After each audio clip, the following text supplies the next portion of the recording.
Ililibing na sa susunod na linggo si Suzanne Dagohoy, ang babaeng nasawi matapos uminom ng milk tea sa Maynila. Bukas o sa Martes ay inaasahang lalabas na rin ang kanyang autopsy report para malaman kung ano talaga ang sanhi ng kanyang pagkamatay. Nakatutok si Jay Sabal. Nabawasan ng bahagya ang pag-alala ni Frederick Dagohoy, kapatid ng namatay na si Suzanne matapos uminom ng milk tea sa Maynila. Bukod kasi sa pagbibigay ng Public Attorney's Office ng legal representative, may isang malaking private law firm daw ang kumontak sa pamilya para magbigay rin ng legal assistance. May kape po, instant coffee. Kung may noodles, may instant noodles po. Ngayon po, pati yung pagkamatay ng tao, instant death na rin po ba? Malaking tulong ito sa akin. Hindi, siyempre financially, at the same time, yung mga iisipin pa na gastusin.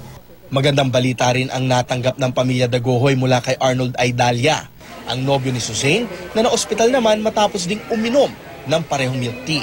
Ayon sa kanyang kapatid, no, medyo okay na daw yung kalagayan niya sa PGH. So kung baka maaari ngayon makalabas din siya sa PGH. Tuloy-tuloy naman ang pagdating ng mga nakikiramay sa pamilya. Kagabi, dumating ang mga katrabaho ni Suzanne na bumiyahe pa mula Maynila. Laking panghihinayang nila sa sinapit ni Suzanne. Mabait at matulungin daw itong katrabaho.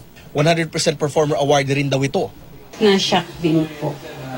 Unexpected po kasi makulit, masaya rin po na kaibigan po. Tsaka in terms of work naman, nagtutulungan din kami pag may mga concerns or mga problema po.